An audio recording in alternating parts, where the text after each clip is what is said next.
जो उस तरफ हारमोनियम बजा रहे राजा भैया, इनको आज इनका एक टिकट है, 11 बजे की ट्रेन है इनकी, तो पकड़नी है, बता रहे थे मुझे।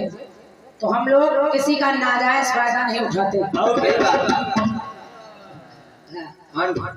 आपके परिवहन मंत्री चल पाए, सही बात, हम किसी का टिकट कैंसिल नहीं कराते।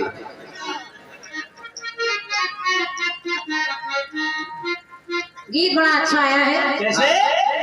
लेकिन गीत का विषय थोड़ा इधर उधर भटक रहा है। अब गाना आपका हीरे से शुरू हुआ, गधे के वो हीरा गधे के गले में पहना दिया गया, फिर आप गधे से श्रवण कुमार में चले गए। ये मंडप 2 बजे के बाद ऐसे ही गाता है। कहाँ कहाँ गाना भटक रहा है आपका। फिर आप वहां से वहां चले गए अर्जुन में, फिर कलयुग में जाने वो पिता ने अपने गोली मार ली। लाइन कुछ और कह रही है और गाने का प्रसंग कुछ और कह रहा है। आप लोग जब कार्यक्रम विराम हो जाए और इसमें बन जाए तो इस गीत को सुनिएगा, आपको लगेगा गाने के प्रसंग कुछ और हैं, लाइनें कुछ और चल रही हैं। केवल ये कलाकार को उलझाने के लिए गीत है बस। लेकिन मेरा प्रयास देखें, छोटा सा जवाब सुनिए। गीत कह रहा क्या? के चाल मेरी बहकी नजर मेरी भोली,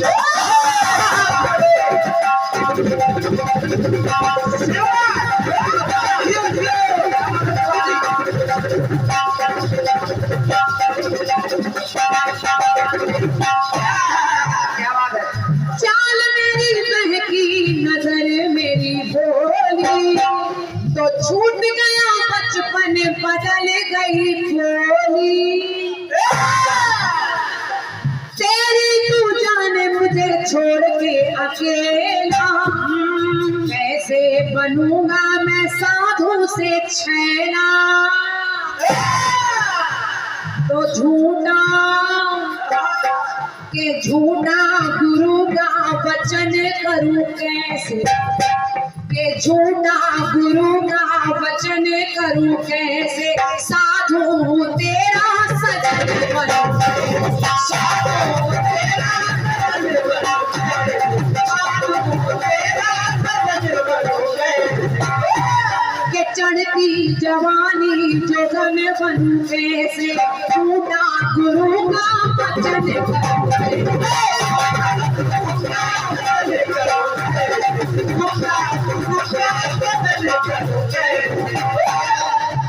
शशि जी, हमारे गीत का जो जवाब आपने दिया है, क्या तुम भूल गए? अभी बताऊंगी। एक दो जगह आपने बिल्कुल बेफर्जी में भूल गए लगा दिए। पहले जवाब सुन लीजिए। अब एक कथानक आपने दिया है, एक कथानक शिक्षाप्रद मैं भी ले रही हूँ, इसमें गधा और हीरा नहीं है। ऐसे तो बहुत कुछ आदमी भूल जाता है, मोल नहीं समझ पाता, तमाम ऐसे प्रसंग मिल जाते हैं। आदमी को कभी घमंड नहीं करना चाहिए। एक साधु, और वो साधु ऐसे हैं कि उन्होंने इतनी ज्यादा तपस्या कर ली कि वो जब चाहते तब अपने गीले वस्त्र अपने तप के बल पर सुखा लेते, जब चाहते तो अपने आगे भोजन ले आते, जब चाहते तो धन लगा लेते अपने सामने, यानी जो चाहते वो कर लेते थे। इस बात का उनको घमंड होने लगा। साधु के मन में घमंड आ गया। एक दिन एक पक्षी उड़कर ऊपर से जा रहा था, उस पक्षी ने विष्ठा उनके ऊपर कर दी। विष्ठा आप जानते हैं, मैंने इंग्लिश में पॉटी कह ली।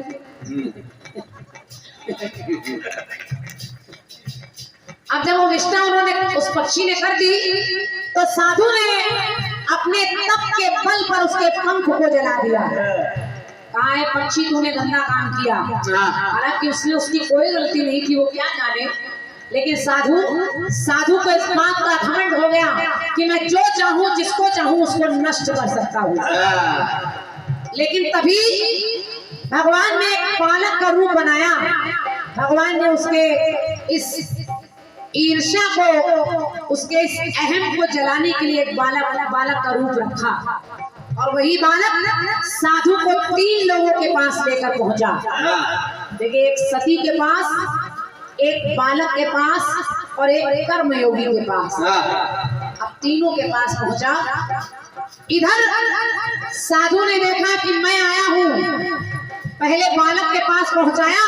उस बालक ने एक बालक, शशि जी बहुत ध्यान से सुनिएगा, कहीं ऐसा ना हो आपके कानून मंत्री फिसल जाए, इसलिए बहुत समझदारी से उत्तर को सुनिएगा। उत्तर को सुनिए आप।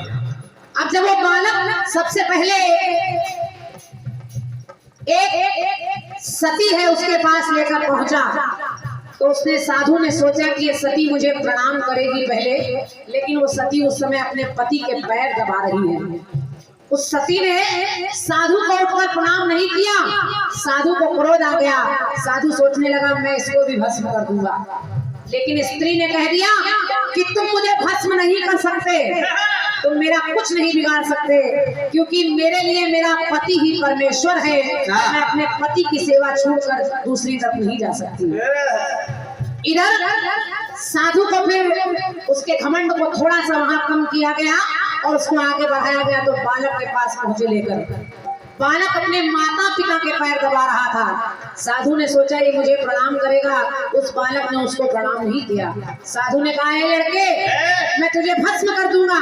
उसने कहा तुम मेरा कुछ नहीं कर सकते, क्योंकि माँ और बाप की सेवा से बढ़कर दुनिया में कोई सेवा ही नहीं है। मेरे माता पिता के आशीर्वाद से तुम मेरा कुछ नहीं बिगाड़ सकते। और सत्य में साधु कुछ नहीं कर पाया। आगे बढ़ा तो एक किसान खेत में हल चला रहा है। साधु ने सोचा ये मुझे प्रणाम करेगा, पहले मेरे चरणों में गिर जाएगा, लेकिन किसान भी उसकी तरफ नहीं मुड़ा।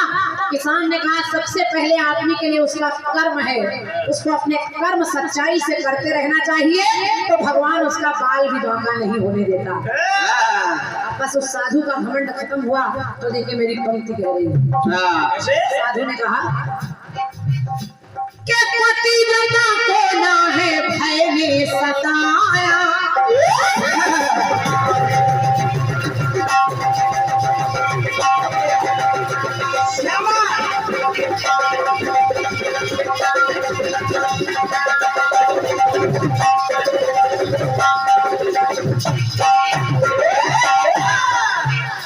साधु कहने लगा कि पतिव्रता को ना है भय ने सताया, और आज्ञाकारी पुत्र भी वो बाहर ना आया,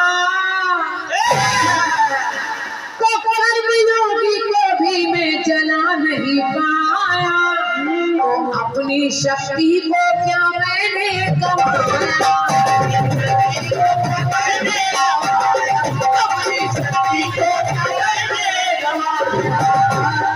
अपनी शक्ति को क्या मैंने गवाया। साधु ने कहा नजरों में पैदा चलन करूं,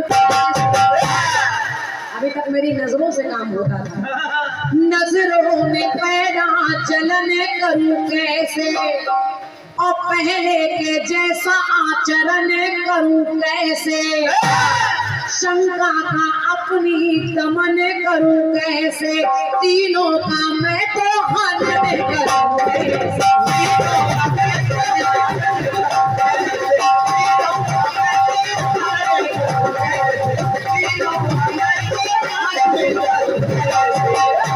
साधु का घमंड नाश हो गया उसका, यानी मैं भगवान ने मिटा दिया, और साधु ने सोच लिया कि ईश्वर की शक्ति के आगे कोई शक्ति नहीं चलती। अब आपने अलग अलग प्रसंग लिए तो एक जगह और देखिए क्या करूं कैसे। एक राजा का नाम है चित्रकेतु, बहुत ध्यान से सुनिएगा। चित्रकेतु राजा ने जब वो रास्ते में जाने लगे तो उन्हें नारद जी मिले। उनसे कहा कहाँ जा रहे हो? चित्रकेतु ने कहा मैं भगवान राम को प्रणाम करने जा रहा हूँ। उन्होंने कहा देखो तुम राम जी को प्रणाम करना, लेकिन राम के गुरु को प्रणाम मत करना। राजा ने कहा ठीक है। राजा चित्रकेतु पहुंचे, उन्होंने राम जी को प्रणाम किया, लेकिन बगल में बैठे उनके गुरु राम जी के गुरु जी को प्रणाम नहीं किया। और जब नहीं किया तो भगवान श्री राम ने उसके लिए 3 बाण रख लिए, क्योंकि गुरु के अपमान से बड़ा कोई अपमान नहीं होता। 3 बाण रख लिए, और भगवान श्री राम ने विचार कर लिया कि सवेरा होने तक इसे मैं जरूर मार डालूंगा। सवेरा होने तक। अब 3 बाण रख लिए, लेकिन होता क्या? सवेरा होने तक। राजा चित्रकेतु परेशान हो गए कि मैं मारा जाऊंगा, और भक्त के लिए भगवान आना आता है, लेकिन कभी कभी भगवान के लिए भक्त को भी आना पड़ता है। और क्या? हनुमान जी मिले, हनुमान जी ने कहा चित्रकेतु तुम परेशान मत हो, मैं तुम्हें रास्ता बताता हूँ, तुम गर्दन तक पानी में खड़े हो जाओ, जब प्रभु राम अपना पहला बाण छोड़े तो तुम राम राम कहने लगना। भगवान श्री राम ने अपना पहला बाण छोड़ा, उसने राम राम जपा, वो बाण वापस चला गया। फिर दूसरा बाण आया तो हनुमान जी ने सिखाया, कहा वैसा करो, दूसरे बाण को काटने के लिए तुम जपो सिया राम जय सिया राम। उसने ये जपा तो दूसरा बाण चला गया। तीसरा बाण आया तो हनुमान जी ने कहा वैसा करो, अगर हो सके तो इसमें मेरा भी नाम लगा लो, कहो जय सिया राम जय हनुमान। तीसरा भी बाण लौट गया। तो देखिए पंक्ति मेरी कह रही हूँ, भगवान श्री राम विचार कर रहे हैं कि राम राम सुन के पहला शर लौट आता।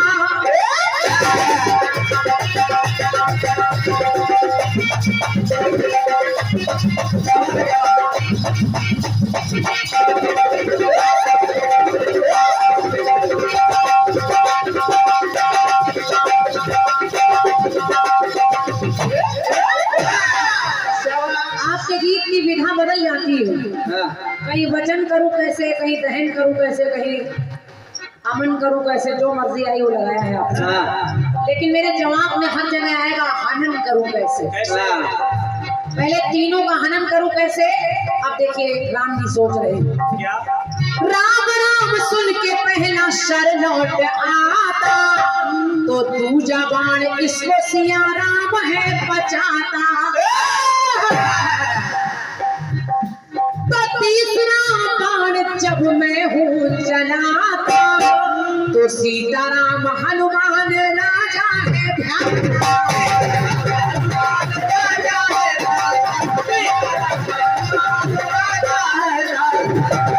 राम जी विचार कर रहे हैं इसके पीछे कौन लगा है।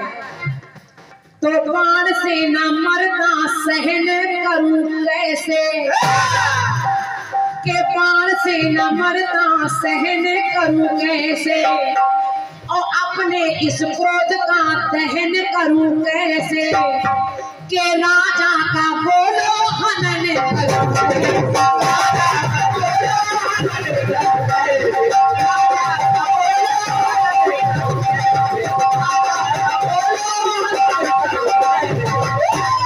तीसरी जगह देखिए फिर हनन करूं कैसे। और आखिर भगवान को हनुमान नजर आए। हनुमान जी से राम जी ने कहा आपने कुछ किया है क्या।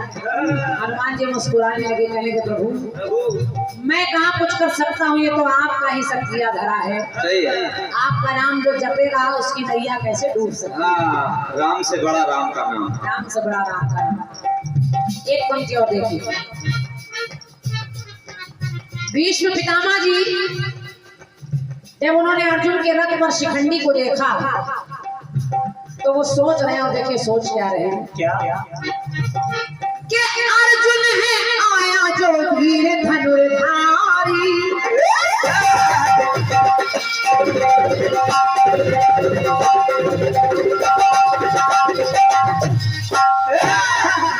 ये सुनिए कि अर्जुन है आया जो वीर धनुर्धारी, तो संग में शिखंडी जो लाए गिरधारी। जानता है जग में के मैं हूँ ब्रह्मचारी, शिखंडी नहीं नर ये तो है नारी। शिखंडी नहीं है नर, ये तो है नारी। और क्या, ये तो नारी। शिखंडी नहीं नर ये तो है नारी। तो भीष्म पितामह सोचने लगे कि मृत्यु को इसकी शरण करूं, क्योंकि मैं कभी नारी पर वार नहीं कर सकता। मृत्यु की इसको शरण करूं कैसे, और पीठ में दिखाऊं गमन करूं कैसे। तो बार अब सोचो किशन करूं कैसे, नारी का बोलो